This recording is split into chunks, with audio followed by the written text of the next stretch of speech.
So if you're new to this channel, I'm David Feddersen, 51-year-old type 1 diabetic. I'm not a doctor, I'm more like a mad scientist. I say that because I've done so many things. I've put supplementation and nutrition to the test. I've done training to the test. I used to CrossFit. I transferred over to calisthenics and bodybuilding, and then basically general strength, superhuman strength type things, you know, when you're in calisthenics, trying to build that stuff. And my goal has always been to build a strong overall body, building muscle at the same time. And I've gone through different types of eating. I've gone through different training methods, and the COVID thing took us all for a loop here because there's no gyms open. I haven't hit a gym in about 8 months, and I've had to evolve into home training with little weight, very little weight, 20 pounds, using bands, using body weight, using a couple of dip bars. So this video here, I want to get right into it, is about a particular diet. And this is not to bash the diet, because for those of you that are doing this, the true version of this diet, it's total dedication, because this diet is either all in or nothing. And if you're actually doing it correctly, then my hats are off to you. Multiple hats. As many hats as I've got, because I did it. I've done, which I'm going to talk about, keto. I did that for 2 or 3 months. And I have a lot of people coming to me asking me questions. What do you think about keto? And I want to talk about the few things that are being said out there about keto that are totally false and are crap claims. I'm going to call them crap claims, not to bash people who are doing keto, because the ones that are doing true keto, they know how important it is to stay on eating fish, nuts, and not bacon and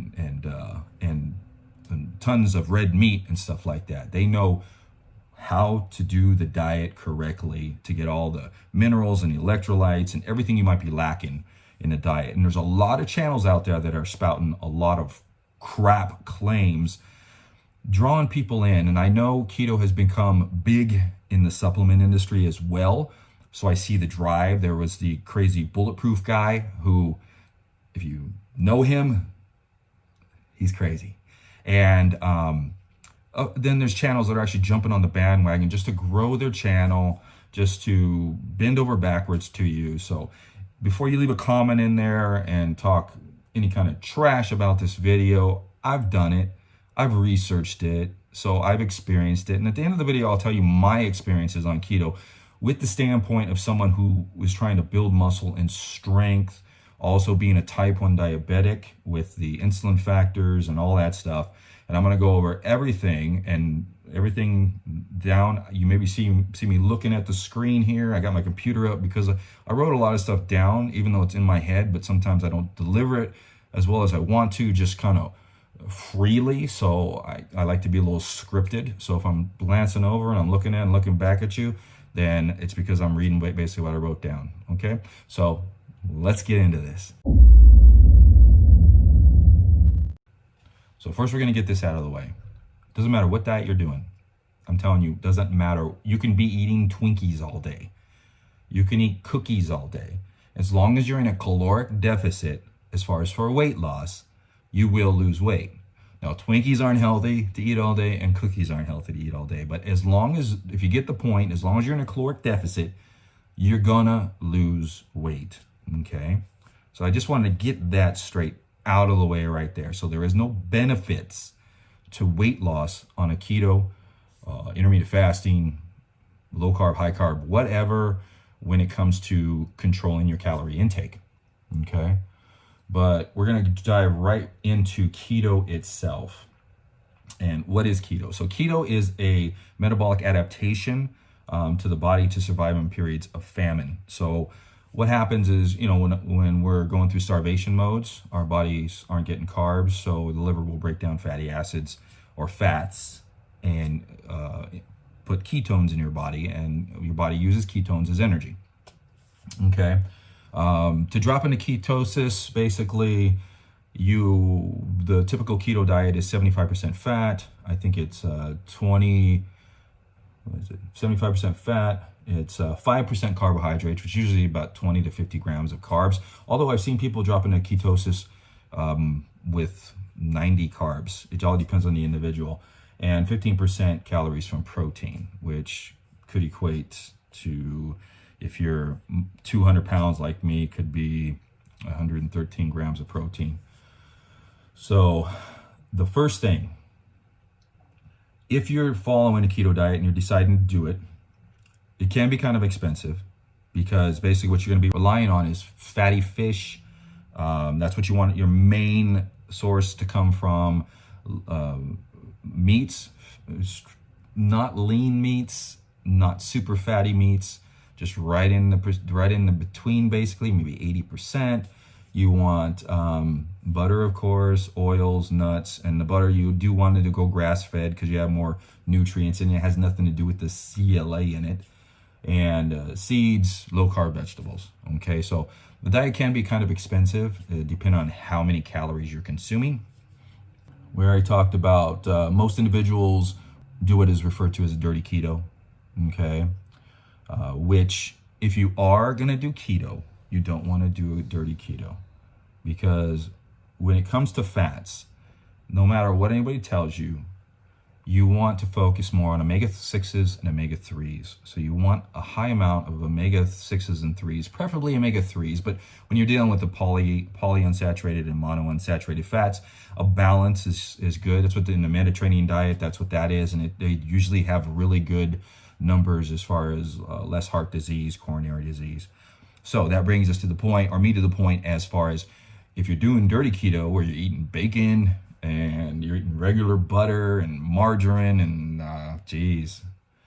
just crap fats instead of healthy fats like avocado, coconut oil, stuff like that, you're going to raise your saturated and trans fats, which leads to, because you're already in a high fat stage, so it can be kind of dangerous for some people that are subject to this, especially if they have it in their family somewhere, which leads to heart disease and coronary disease. So it's very important, and like I said, I'm doing this video not to bash keto. I'm doing this video because those that are going to try it or want to do it, make sure you do it right, okay? Because some of these things can be, that can be an irreversible effect, where the only reverse decision to take on that, as far as action, is to go in the hospital and get some stents put in, okay? So you want to make sure that you're not just going ahead and eating a bunch of saturated fat and trans fats, pork rinds all day long, all kinds of stuff. So the other thing is that keto claims, and this is a crap claim that bothers me when I hear crap claims. So that's why I want to do this video. So I want to do this video so bad. So they directed their influences towards people who train and people who want to build muscle, okay, along with losing fat. And they're saying fat provides less muscle breakdown. And I like to say, yes, it does. But is a high fat diet, low carb diet, beneficial for building muscle? And I'm not talking just bodybuilding, I'm talking about in general. And it's no, because insulin also slows down muscle breakdown, but insulin also increases muscle protein synthesis, which is muscle repair, by quite a bit. If you're consuming the protein amounts, then fat will ever do.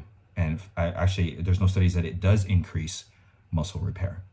So it's a crap claim as far as I'm doing when they're talking about you preserving muscle.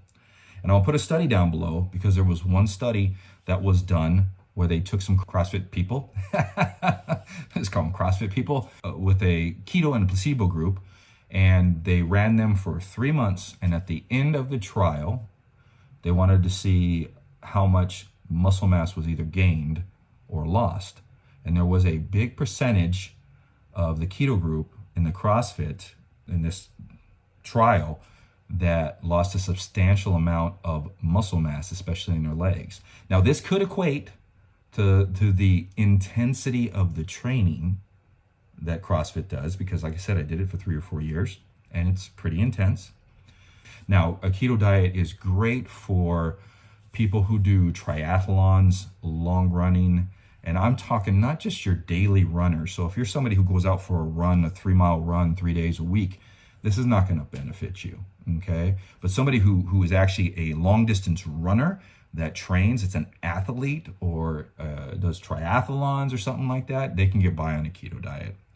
And the other thing is the claims, as far as you will hear claims that the keto diet helps you build muscle. Somebody's going to come on here and leave a comment, so-and-so said.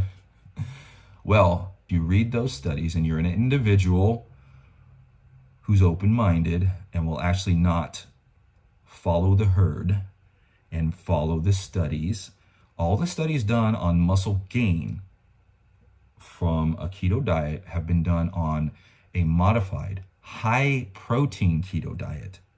So there are no real studies out there that I could find, or I have found, where they did a general keto diet with 15% of your protein coming from your diet. Okay? So before you leave that comment, think. So the next thing, my computer just keeps shutting off. So it is not great for muscle gain. The other thing is the claim on the health benefits. Okay, the only health benefits that has been done on keto basically is through people with seizures, epilepsy, stuff like that. And those are really the only true studies that have been done, and it does help. But compared to a healthy diet on the health benefits, this is just crap, because not only does it lead to heart disease, but it also can lead to kidney stones. So they did a study, and I'll put the study down below, where they had done a study on children on a keto diet, even those that they were doing for the epilepsy. 13 out of 195 of them actually developed kidney stones. And the reason for this is because when you're on keto, that first initial weight loss is a lot of water. So water weight is diminished, which is a health factor. We're 70-something% water, okay? So if you're not down in water on a keto and drinking enough water during the day, then it's gonna backfire on you. And then if you're drinking too much, but you're not getting any minerals, because water actually holds minerals, the minerals that you are getting out of the little bit of vegetables that you're eating, or the nuts and stuff like that, is dispersing out. So you need to take a vitamin, mineral, potassium, and sodium supplement at least, because they noticed that in this study, when they gave the kids potassium especially, it diminished the effect of kidney stones. So that's loss of electrolytes and minerals because of the lack of the body holding them inside of itself and actually eliminating them too fast, because you're not storing and maintaining a good healthy balance in your body. Could affect you in that way, creating kidney stones. And if you know anybody that's gone through kidney stones, I know a few, it's not a pleasant thing to do. If you're a guy, I know they say it equates to giving birth to a baby, but not to disrespect any women out there, I know that's not true, but that just tells you the extremity of the pain. So, and also the lack of water. I wanted to throw this in here, but that's why I get a lot of people coming to me trying a keto diet. Most of them are doing dirty keto, or they're doing modified Atkins or a Mediterranean diet, and they're calling it keto. I don't know why. So they come to me and they say, "Hey Dave, 2 weeks, man, I lost 7 to 12 pounds. But now I'm 4 to 5 weeks in, I've lost next to nothing." Yeah, that's because that 7 to 12 pounds is mostly water weight. So the studies have been shown when you put a keto diet compared to a let's say just a high carb, low fat diet, that in the long run, there's been a few studies that show that a lot of studies show that they're either just the same weight loss, but there's been a few studies that show that keto you don't lose as much weight in the long run as you would on a high carb, low fat diet. So another claim, I like to say, the best, healthiest diet you can do. It's a miracle, okay? Here's the thing about picking diets. And this is not, like I said, I may sound like I'm bashing keto, but I'm not. I'm just tired of the claims and the bullshit, okay? There are studies, multiple studies that show that yo-yo dieters, and this is something for you to think about that while you're watching this video, yo-yo dieters develop more fat cells every time, an increase in fat cells every time they come off of whatever diet they're on. So if you're constantly trying to diet and then come back up gaining weight, trying to diet, constantly come back up gaining weight, your body's producing more and more fat cells within the body, which means more and more fat storage, which means more and more fat that you have to tackle to get off of your body every time you jump on a diet. So the reason why I'm saying that is because keto is super hard to follow. And I'd say the majority of people do it for a short period of time. Everybody says, I was on it for 2 months. I lost 20 pounds, but I'm not on it anymore. Well, if you don't come off of that right and you don't jump on, keep your calories low, and you just start eating whatever you want and start gaining weight back, you just become a yo-yo dieter. So picking a diet, whether it's keto, if you can do it, fine. Whether it's intermittent fasting, if you can do it, it's fine. Whether it's high fat, low carb, high fat, it's fine with me. But pick a diet that you can consistently do for more than just 2 to 3 months. Something that you can make it your lifestyle. Because in the long run, it's not going to only be healthier, but you're going to feel better about the whole thing. You're not going to yo-yo diet. You're not going to gain as much fat. Your body composition is just going to look so much better. Whether you're bodybuilding or just trying to stay lean, body composition is just going to be better. So you'll feel better about yourself. So consistency is important, and the yo-yo dieting, the increased fat cells, should hopefully help you with your decision on if this is a diet you want to do or not. Okay?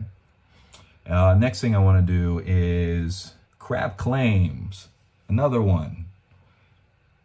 Fat makes you fuller. Man, I heard some guy, keto guy, do a video that he said, hey, it makes you fuller. Fat makes you fuller. Have you ever tried to eat a pound of bacon? You can only eat like 3 or 4 pieces and you're full. Hell, I can eat a pound of bacon. I could have ate a pound of bacon on when I was doing a keto diet. It doesn't make me full. So it's a load of crap that fat makes you full. There are no studies anywhere that tells you, that will say that they've proven that fat, protein, or carbs make you fuller when they're implemented alone. Someone can eat Twinkies all day and feel fuller and still be in a caloric deficit. This is more of a neurological and basically a hormonal factor. So neurological mental factor as far as when it comes to feeling fuller. So I don't know if you've ever been like real super busy and you're like, oh crap, I forgot to eat, and you didn't even feel full. But then you had one day where you were sitting around watching TV and you're like, oh man, I'm so freaking hungry.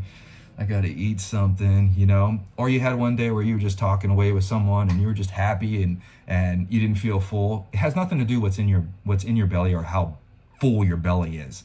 There's more to the idea as far as fullness. Now there might be a feeling of fullness when you start a keto diet because you're so jacked, because you're like on the next best thing and you're part of this community or something like that, like CrossFit, you know? You know, all the energy because we all CrossFit, you know, and I'm not bashing CrossFit. It's just the communities help. Intermittent fasting communities, they do help. So if you want to feel fuller, then be happier. Feel good about yourself. That's going to be the best mechanism for making you feel fuller. The next thing is that you become more insulin sensitive, which is a bunch of crap. You become more insulin resistant.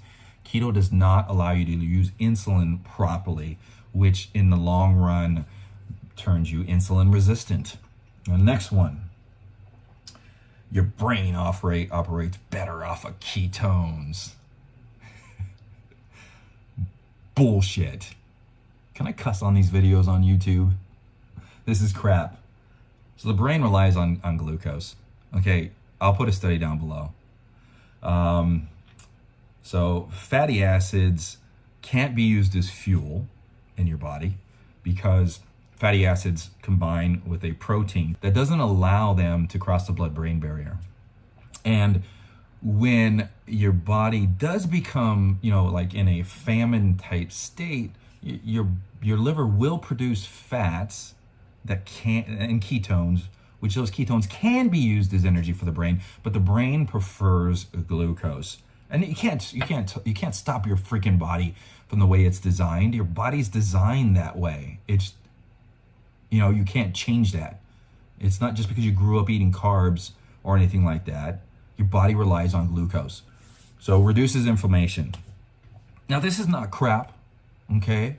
There have been tons of studies on keto diets reducing inflammation, but what is crap is this is such a big freaking supplement industry now that they don't tell you that eating a healthy diet with 2 to 3 servings of fruits, 2 to 3 servings of vegetables, healthy protein and healthy fats also reduces inflammation. They have yet to do a study where they compare keto to a moderate healthy diet. So sorry if I got a little more enthusiastic towards the end of this video, and I really truly did not want to. I'm not bashing keto. Now, before I end this video, I want to go over my experience on a keto diet when I was on it for 2 to 3 months. I did lose weight. I think it was about 25 pounds in 3 months. I also lost 30 pounds in 3 months on intermittent fasting. I also lost 30 pounds on a low carb diet. I also lost 30 pounds on a high carb diet. I experienced insulin resistance because I became less insulin sensitive. And I know this for a fact, so I'm a type 1 diabetic. I have to manage my own sugars by administering my own insulin, and it became harder and harder to make adjustments as time went on. I would sit, they say you would sit level, that's what they claim, and I was never level. I was always running at maybe 140, 150, and the reason for that is because the body is smarter than we think it is. It still will produce insulin. It'll break down fats and proteins in the liver and produce glycogen, which then in turn turns into glucose. So your body is never, ever not in a state where it's not producing some kind of glucose. It's just smarter than that. It knows what it needs and when it needs it, and it will make it happen. So the insulin resistance didn't sit well with me. When I got my blood work, my testosterone was low. My cholesterol was high. Towards the end, I started feeling almost like my blood pressure was running high. So very sketchy, and I wasn't comfortable anymore. So for me, the keto diet didn't work. Also didn't work for muscle gain.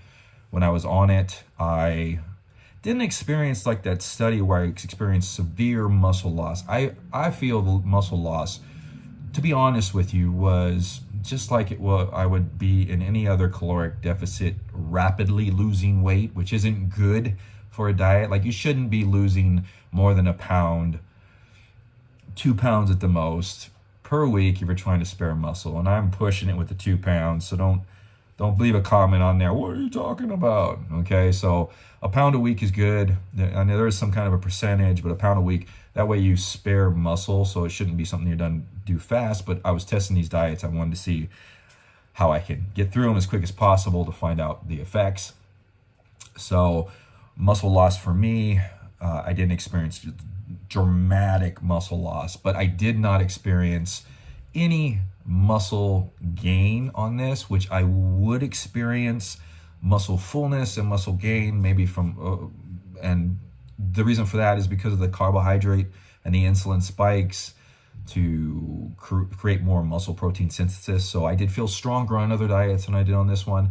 I didn't have the energy because I don't train like long distance type training. So most of my training is done within that carbohydrate metabolic state. So we have different metabolic pathways. I do have a video. I'll put a link right up here for you guys if you guys want to know about the metabolic pathways, so you can actually decide too on your training, on how you train and how you should eat.